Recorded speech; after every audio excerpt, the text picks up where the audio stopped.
Hi all, welcome to Big Boss Agni Pariksha Season 2 Episode 3 review. So ఈ episode ఎలా జరిగింది? అసలు ఎవరికి గ్రీన్ వచ్చింది? ఎవరికి రెడ్ వచ్చింది? సో ఈ ఎపిసోడే ఒక పర్సనాలిటీగా చూస్తారా? కంటెంటెంట్‌గా చూస్తారా? సో ఒకరేమో ఇండియా మిస్ ఇండియా నుంచి వచ్చామని చెప్పారు. మరొకరేమో పూజారి గెటప్ నుంచి రెమోగా వచ్చారు.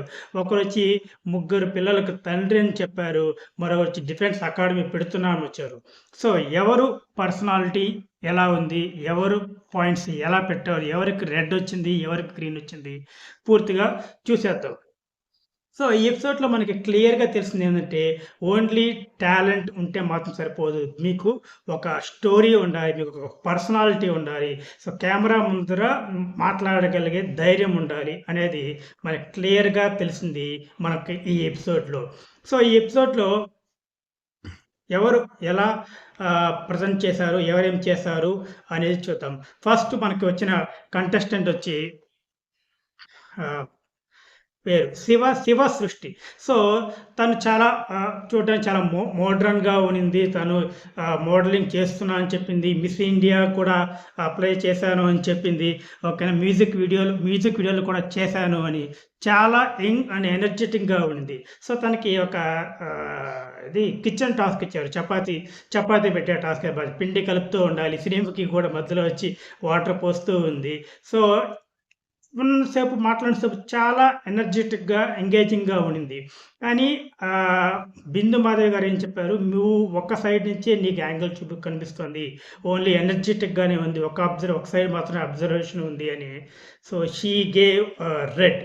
సో, మనకి రెడ్ ఇచ్చిందనమాట. సో, కోపంలో ఎలా ఉంటావు? ఎలా హ్యాండిల్ చేయాలి? ఫన్ సైడ్ ఉందా? లేదా? అనేది మనం చూడాలి. సో, అభిజిత్ మనకి సిట్యుయేషన్స్ బట్టి ఎలా బిహేవ్ చేస్తుందో లేదా చూడాలి అని ఆమెకి green. So, he gave green. ఓకేనా. సో, మన సైడ్ నుంచి మనం చూసుకుంటే శివ సృష్టిలో టాలెంట్ సో ఆల్రెడీ ఉంది. She can show that ability. So, మనము నెక్స్ట్ రౌండ్‌లో ఎలా ఆడుతుందో అనేది కూడా మనం చూద్దాం. ఓకే. సో, హోల్‌లో పెట్టడం కొంతవరకు సబబుగానే అనిపించిందనమాట. తర్వాత వచ్చారు అయ్యప్ప సాధు. ఇదేనండి పూజారి గెటప్. పూజారి వేసుకుంటూ డింగ్ డింగ్ డింగ్ ఆడించుకుంటూ పూజ చేసి వెళ్ళిపోయి, మళ్ళీ వచ్చి రెమో లాగా వచ్చాడు. నిన్న మనం చూసాం కదా! ఒక ముసలామెడ వచ్చి గెటప్ లాగా వచ్చి, మళ్ళీ మోడల్‌గా వచ్చి సేమ్ అదే టెక్నిక్ ఫాలో అయ్యి మరీ వచ్చాడనమాట. కానీ అతను అంత ఆకట్టుకోలేదు. సో, అతను చెప్పిన రీజన్ ఏంటంటే, నన్ను ఎవరు చూసినా నువ్వు పూజారి మాత్రమే చేస్తావు. పూజారి పనులు మాత్రమే చేస్తావని చెప్పాడు. సో, అతనేం చెప్పాడు, నేను పూజారినే కాదు మిగతా వాటిని కూడా నేను చేయగలను అని అనుకుంటున్నాడు. సో, వాళ్ళు జడ్జెస్ ఏం ఫీల్ అయ్యారంటే, నువ్వు పూజారి చేస్తున్నావు. ఆల్రెడీ దైవ చింతనలో ఉన్నావు. సో, అది గొప్ప పని. ఇది చేయడానికి అవసరం లేదు ఆహ్ అని చెప్పారనమాట. సో, ఆ పాయింట్ వల్ల అతన్ని ఆహ్, ఏమైంది అతను రిజెక్ట్ అయ్యాడు. So, he got all red. Bindu impress అవ్వలేదు అండ్ నవదీప్ ఇంప్రెస్ అవ్వలేదు. అభిజిత్ కూడా సో, అదే ఒపీనియన్ మీద చెప్పి so, he got not selected. So, తర్వాత వచ్చారు అపర్ణ వచ్చారు. ఒక ఎమోషనల్ కంటెంట్ చేసే అతను రన్నర్ అని 10 కిలోమీటర్స్ కూడా రన్ చేయగలుగుతుంది. అన్నిట్లో ఫెయిల్ అయింది. జాబ్స్ కూడా తెచ్చుకోలేకపోయింది. ప్రస్తుతానికి ఒక డిఫెన్స్ అకాడమీని పెట్టి ఒక 6 మంత్స్‌గా రన్ చేస్తుంది అని చెప్పింది. సో, తన ఆహ్, టాలెంట్ నిరూపించుకోవాలి. బిగ్ బాస్‌కెళ్ళాలి అని చెప్పింది. సో, వాళ్ళు ఇదొక చాలా ఎమోషనల్ అయిపోయింది. తను రిజెక్ట్ చేశారనమాట వాళ్ళు. రిజెక్ట్ చేసినప్పుడు వాళ్ళేమైంది, "మీ డిఫెన్స్ అకాడమీ చెప్పండి మేము ప్రమోట్ చేస్తామంటే," "లేదు నాకు డిఫెన్స్ అకాడమీ వద్దు. నా పిల్లలు నన్ను పొమ్మంటున్నారు." అంటే ఇక్కడ ఇద్దరు రెడ్ ఇచ్చేసరికి she is literally begging to give 1 green. So, వాళ్ళు అప్పుడు శ్రీముఖి చెప్పింది తెలివిగా ఒక పాయింట్ చెప్పింది. "నువ్వు నీ అకాడమీ కోసం వచ్చావా? దేనికోసం" అంటే, "లేదు నేను కప్పు కొట్టడానికి వచ్చానంటే." గెలిచే వాళ్ళు ఏడిస్తేనే సరిపోదు. ఏడిస్తే కప్పు రాదు. ఇంకా చాలామంది కాంపిటీషన్ ఉంది. సో, అలా పాయింట్స్ చెప్పి తనని రిజెక్ట్ చేశారు. చాలా స్టేజ్ మీదనే తను ఏడ్చేసింది. అంతా క్రై చేసింది. ఎటువంటిగా ఏమీ మాట్లాడలేదు.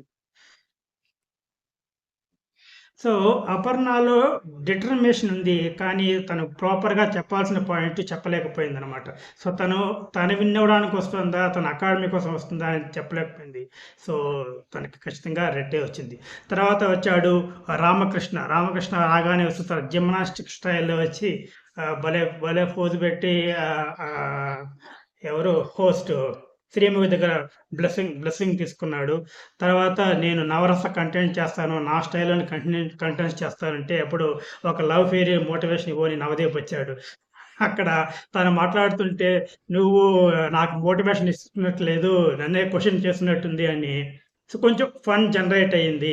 సో, కానీ తను చెప్పాల్సింది చెప్పలేకపోయాడు. అప్పుడు ఖచ్చితంగా బిందు మాధవి ఇది కరెక్ట్ కాదు. ఇట్స్ నాట్ రైట్ అని రెడ్ ఇచ్చింది. తను లేదు నేను నా ఫిట్‌నెస్‌ని నిరూపించుకోవాలి. నేను జిమ్ చేస్తాను, అది చేస్తానంటే బాబు 'బిగ్ బాస్' అనేది ఫిట్‌నెస్ షో కాదు. జిమ్ షో కాదు.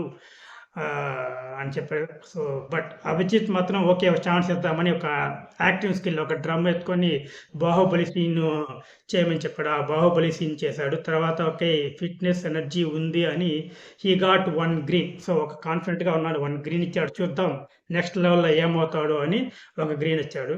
తర్వాత ఒక ముగ్గురొచ్చారు. Kavya, Subbarayudu and Raju something. So, ముగ్గురు ఇలా వచ్చి అలా వెళ్ళిపోయారు. అంటే పెద్దగా వాళ్ళేమి చేసినట్టుగా లేరు. వాళ్ళు మాటలు చిన్న చిన్న డైలాగ్స్ కానీ so, judges not importants. So, all greens వచ్చాయన్నమాట. తర్వాత వచ్చింది ఈ ఎపిసోడ్‌కి హైలైట్ రాజకుమారి. సో, చూడడానికి చాలా పూర్ గర్ల్‌గా ఉన్నట్టుంది. అంటే చాలా పేదరికంగా ఉన్నట్టుగా ఒక లేడీ ఫ్రమ్ తూర్పు గోదావరి జిల్లా. ఈ అమ్మాయి స్టోరీ అందరికీ వెళ్ళాలి అని ఈ 'బిగ్ బాస్'లోకి వచ్చింది. ఆ స్టోరీ ఏంటంటే తన ఇద్దరిని పెళ్లి చేసుకుంది. ఒక్కరు వెళ్ళిపోయారు. మరొక హస్బెండ్ ఉన్నా కూడా తను చూసుకోవడం లేదు. ఒంటరిగా ఉంది. ముగ్గురు పిల్లల్ని తనను కాపాడాలి. సో, నాలాగా వాళ్ళ జీవితాలు పాడవకూడదు. వాళ్ళకి మంచి ఎడ్యుకేషన్ ఇవ్వాలి అని. So, being a single mother అంటే హస్బెండ్ ఉన్నా పెద్దగా సపోర్ట్ లేదు అని చెప్తోంది. సో, ఒంటరిగా నేను పోరాటం చేస్తున్నాను. చిన్నప్పటి నుంచి యాక్టింగ్ ఉంది. నా కలర్ మీద అందరూ డిఫామేట్ చేస్తున్నారని. సో, ఒంటరిగా తను పోరాడుతుంది. తనకి తెలిసిన టైలరింగ్‌తో తన పిల్లల్ని కాపాడుకుంటుంది. నేను ఇంకా బెటర్ స్టడీస్ ఇవ్వాలి. సో, అందరూ ఇక్కడ మదర్ సెంటిమెంటు, ఆ పిల్లలు తనకుండే కాన్ఫిడెన్సు. సో, కంటిన్యూస్‌గా మాట్లాడుతున్నది. ఎటువంటి జడ్జెస్ ఏ క్వెషన్స్ వేసినా రిప్లై ఇవ్వగలుగుతుంది. సో, కొంచెం మొహమాటం ఏం లేదు. బాగా మాట్లాడుతుంది. తన యాక్టింగ్ కూడా చేసిందని చెప్పి ఒక 2, 3 షార్ట్ వీడియోస్‌లో. So, she was giving proper answer and confidence ఉంది. తన స్టోరీ మోటివేషన్ ఉంది. ఓకేనా. సో, సో ఇంట్రెస్టింగ్ స్టోరీ అనిపించింది. ఇదే మనము అనుకున్నది 'బిగ్ బాస్' వచ్చి స్టోరీ నీ టాలెంటే కాదు స్టోరీ అండ్ నీ పర్సనాలిటీ కూడా ఉండాలి అని. సో, ఆహ్, ఆల్ గ్రీన్ తను డైరెక్ట్‌గా సెలెక్ట్ అయిపోయిందన్నమాట కంటెంట్‌కి. So, she got all green. తర్వాత లయ వచ్చింది. నేను హైదరాబాద్, దమ్కి పోరి, సికింద్రాబాద్, హైదరాబాద్ 2 నాది. హైదరాబాద్ ఫుల్ స్లాంగ్‌లో పటాయించింది. ఫుల్‌గా డాన్స్‌లేసుకుంటూ నాన్ స్టాప్ ఉంది. చూడడానికి చాలా సన్నగా ఉంది. పంచులు మాత్రం ఫుల్‌గా వేసింది. సో, చాలా షార్ట్‌గా ఉంది. సో, తన్ని నెక్స్ట్ రౌండ్‌కి పంపించారు. నాకు తెలిసైతే తను ఖచ్చితంగా టాప్ 15కి వెళ్ళినా 'బిగ్ బాస్'లోకి మాత్రం వెళ్ళలేదు. సో, ఓన్లీ మాటలు ఉంటే గెలిచేస్తాం అనుకోవడం కష్టం. ఎందుకంటే చాలా కంటెస్టెంట్లు ఉన్నారు. Physical fitness, mental, talking ability, situation behaviour ability అన్నీ ఉండాలి. సో, లయ నెక్స్ట్ రౌండ్‌కి వెళ్ళడం అంత కరెక్ట్ కాదేమో. ఒకవేళ వెళ్ళినా కూడా తర్వాత రౌండ్‌లో నెగ్గలేదు అని నా ఒపీనియన్. మీరేమనుకుంటున్నారో మీ కమెంట్ చేయండి. తర్వాత ఇలాగ 5, 6 మంది వచ్చారు. ఇలా వచ్చి అలా వెళ్ళారు. సో, చాలా ఎక్కువ మంది బ్యాచున్నారు కదండీ. సో, చాలా మందిని మనకు చూపించారు కాబట్టి బెస్ట్ ఆఫ్ ద కంటెంట్‌ని మనకు చూపిస్తున్నారు. సో, అలా వచ్చాడు. ఇంకా లాస్ట్ వచ్చాడు 'వెంకీ వైబ్' అని. ఇతంతే ఫుల్ కామెడీ. సో, తను యాక్టర్ చేయాలని ఒక యాక్టింగ్ చేసాడు. యాక్టింగ్ అయితే ఒక స్క్రిప్ట్ ఇచ్చారన్నమాట. నువ్వు టెర్రరిస్ట్‌ని అటాక్ చేయాలి. తర్వాత నువ్వు టెర్రరిస్ట్‌ని నువ్వే లవ్ చేయాలి. సో, యాక్టింగ్ వరకైతే ఓకే. బానే చేశాడు. కానీ అందులో ఒక క్వెషన్ బిందు అడిగింది. నువ్వు నెక్స్ట్ జన్మ ఉంటే ఏమని పుడతావంటే బురదలో పందిలాగా పొలాడతావు అనుకుంటాడు. ఏందయ్యా ఒక పక్క ఇప్పుడు కష్టపడతానంటున్నావు. తర్వాత పందిలాగా దొరలాడతానంటున్నావు. అసలు రెండిటికి కాంట్రవర్సీగా ఉంది అంటే ఈ జన్మలో నేను మనిషిగా పుట్టాను కష్టపడతాను అన్నాడు. ఆ జన్మలో నేను బురదగా పుట్టాడు సుఖంగా ఉన్నాడు. సో, అక్కడ నేరుగా చెప్పాడు. కానీ అతను చెప్పినా, ఎన్ని చేసినా, ఎన్ని తింగర వేషాలేసినా 'బిగ్ బాస్‌లో' సెలెక్ట్ అవ్వడానికే అనిపించింది. సో, పాయింట్ కరెక్టే. కానీ మరీ దారుణంగా బురదలో బొల్లాడతా అని చెప్పడంతో వాళ్ళు గూడా వాళ్ళకి ఒక బురద టాస్కే ఇచ్చి పొల్లాడమని చెప్పి, ఇప్పుడు హాయిగా ఉందా? సుఖంగా ఉందా? అని అడగడంతో కొంచెం అక్కడ డిస్టర్బెన్స్‌గా అనిపించినా, సో, తను వాళ్ళేసిన క్వెషన్‌కి అలాగే బురదలో బాగా పొల్లాడి హాయిగా ఉంది అని చెప్పాడు.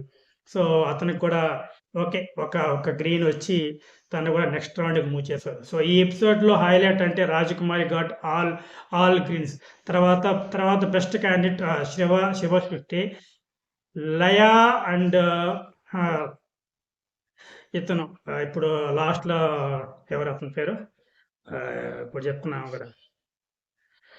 'వెంకి.' సో, వీళ్ళిద్దరికీ నెక్స్ట్ రౌండ్‌కి పంపించారన్నమాట. సో, మీకు ఈ ఈ ఎవరు గ్రీన్ కరెక్ట్ అనిపిస్తుంది? ఎవరు గ్రీన్ రాంగ్ అనిపిస్తుంది? మీ మీ పాయింట్ ఆఫ్ వ్యూ చెప్పండి. ఓకే. Thank you.